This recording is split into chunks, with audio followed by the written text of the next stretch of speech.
வணக்கம் மாணவ செல்வங்களே, நீங்கள் விரும்பும் படிப்பை படித்து வளமான வாழ்வு அமைய எஜுகேஷன் பாட்காஸ்ட் வாழ்த்துகிறது. நீங்கள் இப்போ +2 முடிச்சுட்டு அடுத்து என்ன படிக்கலாம், எந்த காலேஜில் படிக்கலாம், படிக்கிறதுக்கு ஏதாவது ஸ்காலர்ஷிப்ஸ் கிடைக்குமா, இப்படியெல்லாம் தேடல்களில் இருக்கீங்கன்னா உங்களுக்கு நம்ம இந்த எஜுகேஷன் பாட்காஸ்ட் சேனல் ரொம்ப இன்ஃபர்மேட்டிவாக இருக்கும்னு நான் நம்புகிறேன். நம்ம இந்த எஜுகேஷன் பாட்காஸ்ட் சேனலில் படிப்பை தேர்ந்தெடுப்பது எப்படி, கல்லூரியை தேர்ந்தெடுப்பது எப்படி, பல்வேறு படிப்புகளை பற்றி, ஸ்காலர்ஷிப்பை பற்றி எல்லாம் நிறைய வீடியோஸ் போட்டிருக்கேன். இன்கேஸ் நீங்கள் அதை பார்க்கலனாக்கா டிஸ்கிரிப்ஷன்லேயும் சம் லிங்க்ஸ் கொடுத்துருக்கேன். அதே மாதிரி மேலே ஐ பட்டன்லேயும் பிளேலிஸ்ட்டை கனெக்ட் பண்ணியிருக்கேன், பாருங்கள். 500க்கும் மேற்பட்ட படிப்புகள், 1000க்கும் மேற்பட்ட கல்லூரிகளை பற்றி தெரிஞ்சுக்க போகிற இந்த சீரியலில் இன்றைக்கி நாம் என்ன தெரிஞ்சுக்க போகிறோம் அப்படின்னாக்கா, பேச்சுலர் ஆஃப் ஃபார்மசி அப்படின்னு சொல்கிற B.Pharm படிப்புக்கும் ஃபார்ம் டின்னு சொல்கிறாங்க இல்லையா, டாக்டர் ஆஃப் ஃபார்மசி, இந்த ரெண்டு படிப்புக்கும் இருக்கக்கூடிய ஒரு கம்பேரிசன், சிமிலாரிட்டிஸ் அண்ட் டிஃப்ரென்சஸ் பற்றி தான் நம்ம இன்றைக்கி தெரிஞ்சுக்க போகிறோம்.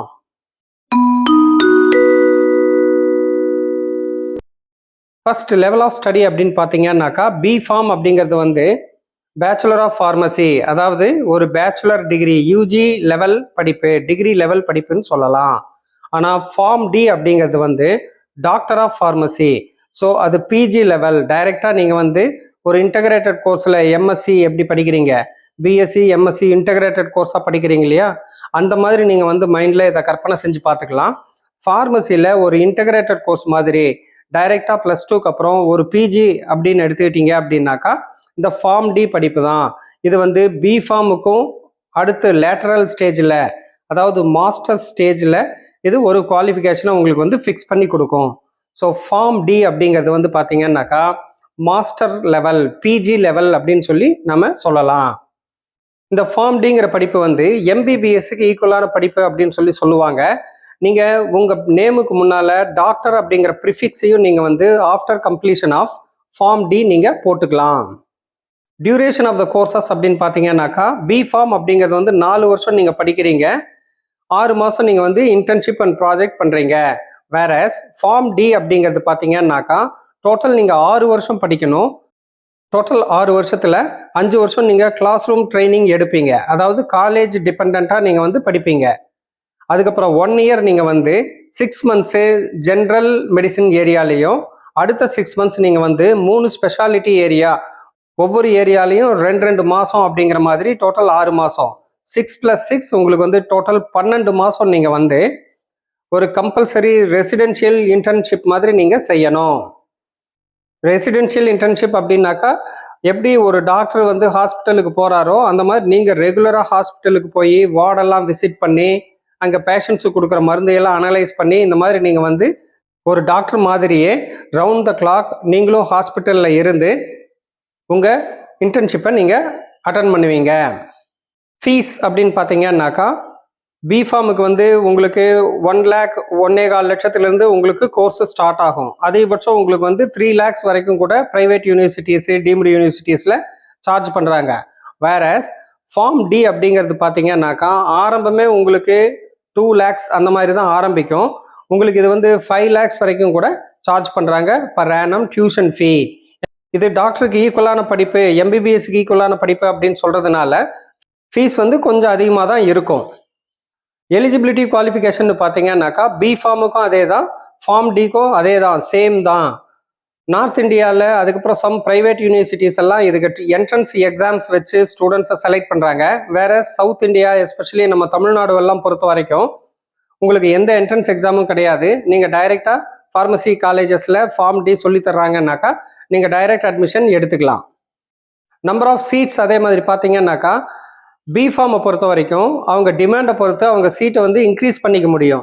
ஆனால் ஃபார்ம் டியை பொறுத்த வரைக்கும் Pharmacy Council of India fix பண்ணி வச்சிருக்கு. ஒரு காலேஜ் அப்படின்னாக்கா அதுக்கு ஒரு வருஷத்துக்கு 30 சீட்டு மட்டும்தான் பர்மிட்டட். இது ஃபர்ஸ்ட் இயரில் நீங்கள் ஜாயின் பண்ணுற ஃபார்மசி. இதே லேட்டரல் என்ட்ரியில் ஜாயின் பண்ணுறீங்க அப்படின்னாக்கா அதுக்கு செப்பரேட்டாக 10 சீட் ஒவ்வொரு காலேஜுக்கும் தர்றாங்க. அப்போ டோட்டலாக பார்த்தீங்கன்னா ஒரு காலேஜில் ஃபார்ம் டி சொல்லி தர்றாங்கன்னாக்கா டோட்டல் நம்பர் ஆஃப் சீட்ஸ் 30 + 10 40க்கு மேலே இருக்காது. ஸ்காலர்ஷிப்ஸ் அப்படின்னு பார்த்தீங்கன்னாக்கா ரெண்டுக்கும் ஒரே மாதிரியான ஸ்காலர்ஷிப்ஸ் அவைலபிளாக இருக்குது. ஃபர்ஸ்ட் கிராஜுவேட் ஸ்காலர்ஷிப்புங்கிறது B.Pharmக்கும் அப்ளிகபிள், ஃபார்ம் டிக்கும் அப்ளிகபிள்.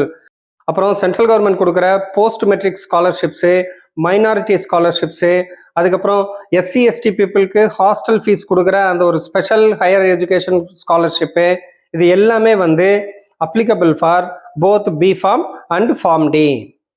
பிஃபார்ம் ஆகட்டும், ஃபார்ம் டி ஆகட்டும், நீங்கள் படித்து முடிச்சதுக்கப்புறம் Pharmacy Council of that particular state, இப்போ தமிழ்நாடு அப்படின்னாக்கா ஃபார்மசி கவுன்சில் ஆஃப் தமிழ்நாடுல நீங்கள் வந்து ரிஜிஸ்டர் பண்ணணும். அந்த மாதிரி நீங்கள் உங்களோட கேண்டிடேச்சரை ரிஜிஸ்டர் பண்ணீங்கன்னா மட்டும்தான் வந்து நீங்கள் ஹையர் எஜுகேஷன் போகிறதுக்கோ இல்லைன்னா ஜாப் ஒர்க் பண்ணுறதுக்கோ உங்களுக்கு வந்து லைசன்ஸ் கிடைக்கும். ஸோ நீங்கள் ஃபார்ம் டி கம்ப்ளீட் பண்ணாலும் சரி, இல்லை பி ஃபார்மசி கம்ப்ளீட் பண்ணாலும் சரி, உங்களோட கோர்ஸ் முடிஞ்சதுக்கப்புறம் நீங்கள் வந்து Pharmacy Council of Tamil Nadu register பண்ணணும். இது வந்து 2 கோர்ஸுக்குமே அப்ளிகபிள். அடுத்த லெவலில் படிக்கக்கூடிய ஹையர் எஜுகேஷன் அப்படிங்கிறத பார்த்தீங்க அப்படின்னாக்கா, நீங்கள் பி ஃபார்ம் படிச்சீங்கன்னா அடுத்து நீங்கள் வந்து எய்தர் எம் ஃபார்மசி படிக்கலாம், இல்லைனாக்கா ஃபார்ம் டி நீங்கள் படிக்கலாம். அப்படின்னாக்கா ஃபார்ம் டிங்கிறது வந்து பி ஃபார்மை விட ஹையர் லெவல் படிப்பு, மாஸ்டர் லெவல் படிப்புங்கிறத நீங்கள் புரிஞ்சுக்கலாம். ஸோ பி ஃபார்ம் படிச்சுட்டு நீங்கள் ஃபர்தராக படிக்கணும் அப்படின்னாக்கா யூ ஹாவ் 2 சாய்ஸஸ். ஒன்று வந்து either you can go for M Pharmacy or you can go for Pharma D. ஆனால் ஃபார்மா டி நீங்கள் படிச்சீங்க அப்படின்னாக்கா, ஃபார்மா டி படித்ததுக்கப்புறம் உங்களுக்கு இருக்கக்கூடிய இம்மிடியட் ஆப்ஷன் எதுன்னு கேட்டிங்கன்னாக்கா, ஹையர் எஜுகேஷனில் பிஹெச்டி டைரெக்டாக நீங்கள் வந்து டாக்டரேட்டுக்கே நீங்கள் வந்து படிக்க முடியும். பிஃபார்ம் படிச்சிங்கன்னாக்கா அதுக்கப்புறம் நீங்கள் வந்து எம்ஃபார்மோ ஃபார்ம் டியோ படிச்சுட்டு தான் டாக்டரேட் போக முடியும்.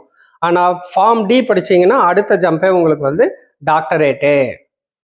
லேர்னிங் மெத்தடாலஜி அப்படின்னு பார்த்தாலும் B Pharmacy and Pharm D ரெண்டும் வந்து உங்களுக்கு அந்த எக்ஸ்பெரிமெண்டல் லேர்னிங்கிறது ரெண்டுலேயுமே இருக்குது. ஆனால் ஃபார்ம் டியில் வந்து உங்களுக்கு படிப்புங்கிறது கொஞ்சம் ரிகரஸாக இருக்கும்.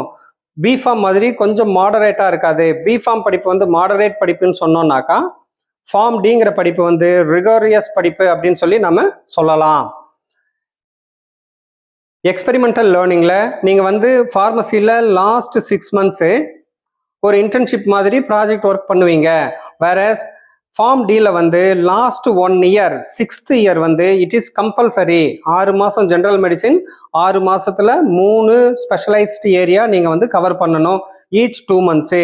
அந்த மாதிரி 1 இயர் வந்து நீங்கள் ஒரு ஹாஸ்பிட்டலில் ரெசிடென்ஷியல் இன்டர்ன்ஷிப் மாதிரி ஒரு டாக்டருக்கு ஈக்குவலான இன்டர்ன்ஷிப்பை நீங்கள் பண்ணுவீங்க.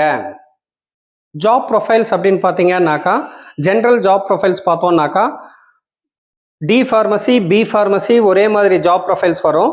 அவங்க ஏதாவது ஒரு மெடிக்கல் ஷாப்பில் ஜாயின் பண்ணி ஒர்க் பண்ணலாம், ஒரு டாக்டர் கிட்ட ஃபார்மசிஸ்டாக ஒர்க் பண்ணலாம், இல்லைனாக்கா அவங்களே செல்ஃப் ஆண்டர்பிரனராக சொந்தமாக வந்து ஒரு ஃபார்மசி கடை வச்சு உட்காரலாம். இதெல்லாம் வந்து diploma in pharmacy and B pharmacy, bachelor of pharmacy வந்து இம்மிடியட் ஒரு ஜாப் ஆப்ஷன் அப்படின்னு சொல்லி சொல்லலாம். வேறஸ் பி ஃபார்ம் அப்படிங்கிறது ஹையர் எஜுகேஷன் படிக்க விரும்புகிறவங்களுக்கு ஒரு ஆப்ஷனாகவும் அது இருக்கும். ஆனால் ஃபார்ம் டியை பொறுத்த வரைக்கும் பார்த்தீங்கன்னாக்கா, நீங்கள் ப்ராக்டிசிங் ஃபார்மசிஸ்டாக ஒர்க் பண்ணுவீங்க. ப்ராக்டிசிங் ஃபார்மசிஸ்ட் அப்படிங்கிறது வந்து பார்த்தீங்கன்னாக்கா, ஒரு எம்பிபிஎஸ் டாக்டர் எப்படி கிளினிக்கில் உட்காந்து அவர் ப்ராக்டிஸ் பண்ணுறாரோ அதே மாதிரியே ப்ராக்டிசிங் ஃபார்மசிஸ்டாக நீங்கள் வந்து ஒர்க் பண்ணுவீங்க. கவர்மெண்ட் ஜாப் ஆப்ஷன்ஸ் அப்படிங்கிற மாதிரி பார்த்தீங்க அப்படின்னாக்கா, பி ஃபார்முக்கும் சரி ஃபார்ம் டிக்கும் சரி ட்ரக் இன்ஸ்பெக்டர் வேலைக்கு நீங்கள் 2 பேருமே வந்து எலிஜிபிள் தான்.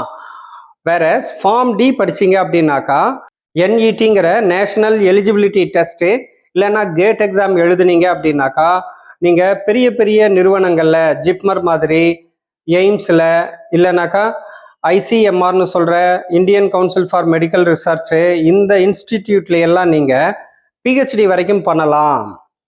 பிஃபார்ம் படித்தாக்கா அது டைரெக்டாக நீங்கள் அந்த பிஹெச்டி போக முடியாது. நடுவில் நீங்கள் வந்து எம்ஃபார்மோ இல்லை ஃபார்ம் டியோ படிச்சுட்டு தான் வந்து இந்த ஸ்டேஜுக்கு நீங்கள் வர முடியும். ஃபார்ம் டி படித்தவங்க நிறைய ஃபார்மசி காலேஜஸில் வந்து ப்ரொஃபஸராக இம்மிடியேட்டாக ஜாயின் பண்ண முடியும். அதுக்கு உண்டான அந்த எலிஜிபிலிட்டி என்ட்ரன்ஸ் எக்ஸாம் அவங்க கிளியர் பண்ணிட்டாங்க அப்படின்னாக்கா, including government pharmacy colleges, pharm D படித்தவங்க வந்து can work as a lecturer or assistant ப்ரொஃபஸர்னு சொல்லி என்ட்ரி லெவல் ப்ரொஃபஸர் ஜாபில் நீங்கள் வந்து ஜாயின் பண்ண முடியும். அப்புறம் பெரிய மருத்துவ நிறுவனங்கள் ஜிப்மர், எய்ம்ஸு, அதுக்கப்புறம் வந்து பெரிய பெரிய மெடிக்கல் ஹாஸ்பிட்டல்ஸு, கவர்மெண்ட் ஹாஸ்பிட்டல்ஸு, இதுல எல்லாம் ஹாஸ்பிட்டல் ஃபார்மசிஸ்ட் அப்படின்னு சொல்லி ஒரு போஸ்ட் கொடுப்பாங்க. ஹாஸ்பிட்டல் ஃபார்மசிஸ்ட் அப்படிங்கிறது வந்து டாக்டருக்கு ஈக்குவலான சேலரி, டாக்டருக்கு ஈக்குவலான ரேங்க்னு சொல்லி நம்ம சொல்லலாம். இந்த ஃபார்ம் டி படிச்சீங்கன்னாக்கா ஹாஸ்பிட்டல் ஃபார்மசிஸ்ட்டுக்கு வந்து நீங்கள் எலிஜிபிள். ஃபார்மகோ விஜிலன்ஸ் அப்படின்னு சொல்லி ஒரு சப்ஜெக்டை நீங்கள் வந்து பி ஃபார்ம்லேயும் படிப்பீங்க, ஃபார்ம் டிலையும் படிப்பீங்க. ஆனால் ஃபார்ம் டியில் வந்து கொஞ்சம் அட்வான்ஸ் லெவலில் படிப்பீங்க. PVPI அப்படின்னு சொல்லி ஒரு நிறுவனம் இருக்குது, pharmacovigilance programme of India. இந்த நிறுவனத்தில் நீங்கள் ஃபார்மகோ விஜிலன்ஸ் ஆஃபீஸராக ஜாயின் பண்ணணும் அப்படின்னாக்கா பி ஃபார்ம் படித்தவங்களை விட ஃபார்ம் டி படித்தவங்களுக்கு வந்து சான்சஸ் நிறையா கிடைக்கும்.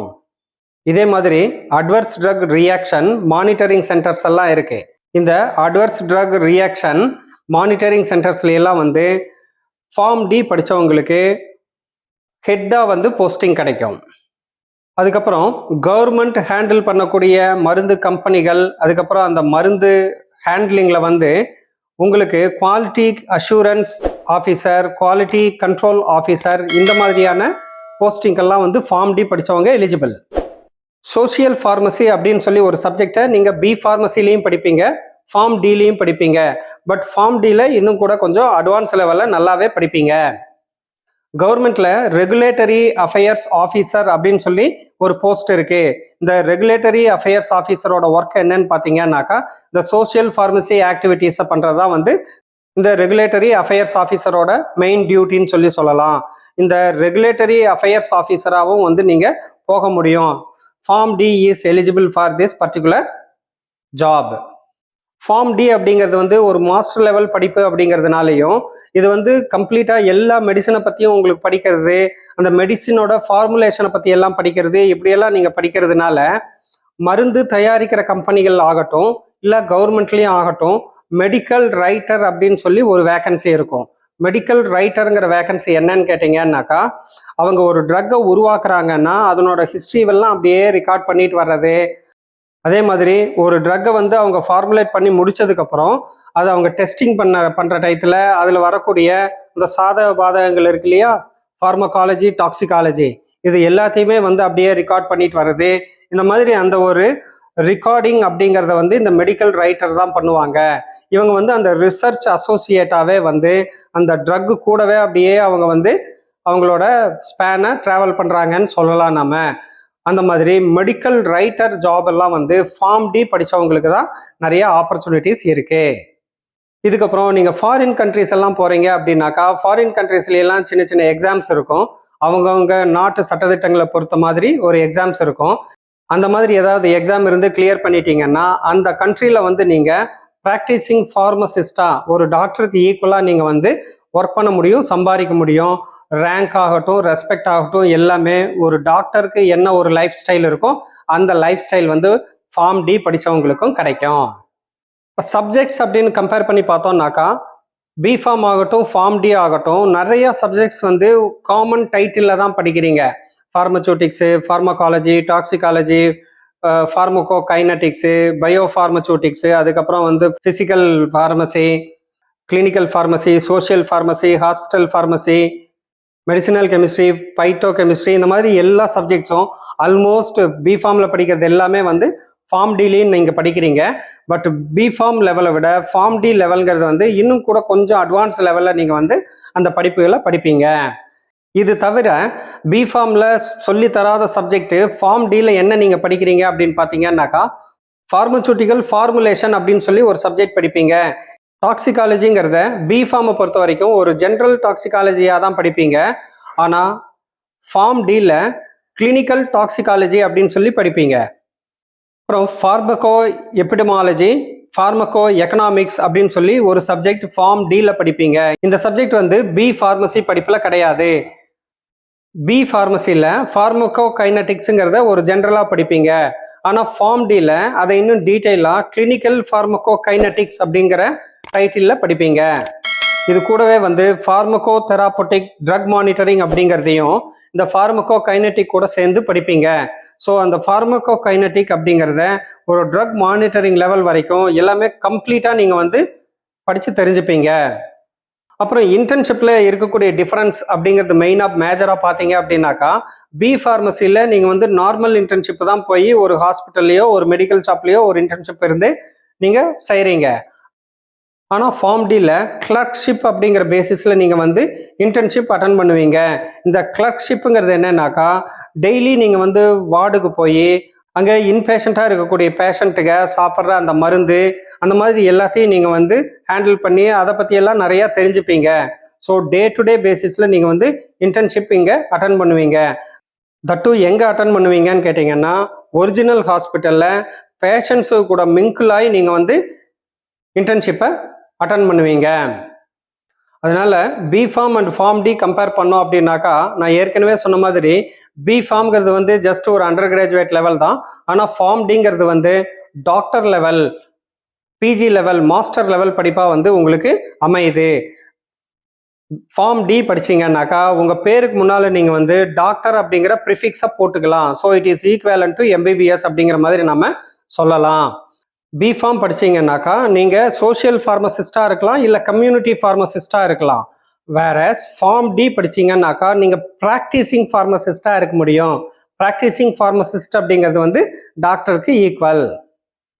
டிப்ளமோ இன் ஃபார்மசின்னு சொல்கிற டி ஃபார்ம் ஆகட்டும், பேச்சுலர் ஆஃப் ஃபார்மசின்னு சொல்கிற பி ஃபார்ம் ஆகட்டும், நீங்கள் ஒரு கடை செட் பண்ணுறதுக்கோ இல்லை ஒரு கடையில் வேலை செய்யறதுக்கோ, ஒரு டாக்டர்கிட்ட வந்து ஃபார்மசிஸ்டாக வேலை செய்யறதுக்கு, இதுக்கெல்லாம் வந்து சூட்டபிளான படிப்பு.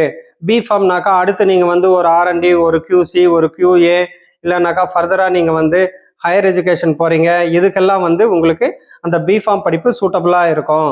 ஆனால் ஃபார்ம் டி அப்படின்னு போயிட்டீங்கன்னா இதே ஆர்என்டி, இதே கியூசி, இதே கியூஏல எல்லாம் வந்து நீங்கள் ஹெட் லெவலில், அதில் வந்து சீனியர் லெவலில் நீங்கள் வந்து ஒர்க் பண்ணுவீங்க. சேலரி ரேஞ்சுன்னு பார்த்தீங்கன்னாக்கா, ஃபார் எக்ஸாம்பிள் சேலரி ரேஞ்சுன்னு பார்த்தோம்னாக்கா, ஃபார் எக்ஸாம்பிள் நான் சொல்கிறேன், பி ஃபார்முக்கு 15,000 அப்படின்னாக்கா ஃபார்ம் டிக்கு வந்து 25,000 ரூபா கிடைக்கும். அந்த மாதிரி சேலரிலையும் வந்து உங்களுக்கு டிஃப்ரென்சஸ் இருக்கு. வேற பி ஃபார்ம்ங்கிறது செலவு கம்மி, கம்பேரிட்டிவ்லி டியூரேஷன் கம்மி. 4 வருஷம் தான் படிப்பீங்க.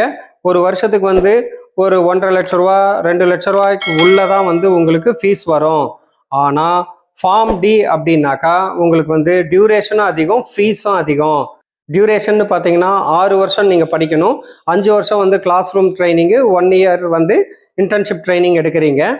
ஃபீஸும் பார்த்தீங்கன்னா அதுக்கு தகுந்த மாதிரி கொஞ்சம் அதிகமாக தான் இருக்கும். மினிமம் 2 லட்சத்துலேருந்து some private universities, private colleges வந்து 5 lakhs வரைக்கும் கூட ஃபீஸு சார்ஜ் பண்ணுறாங்க.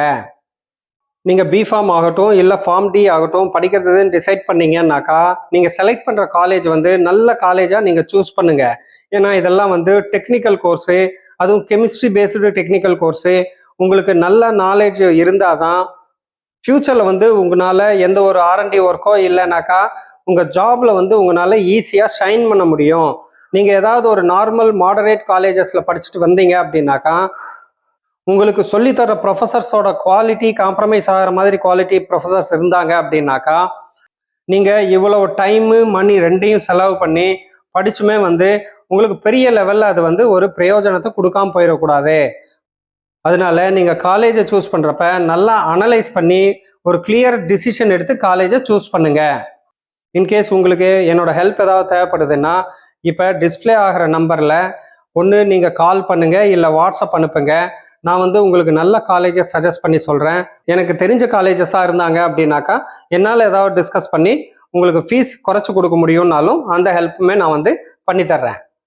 Wish you all success, all the best.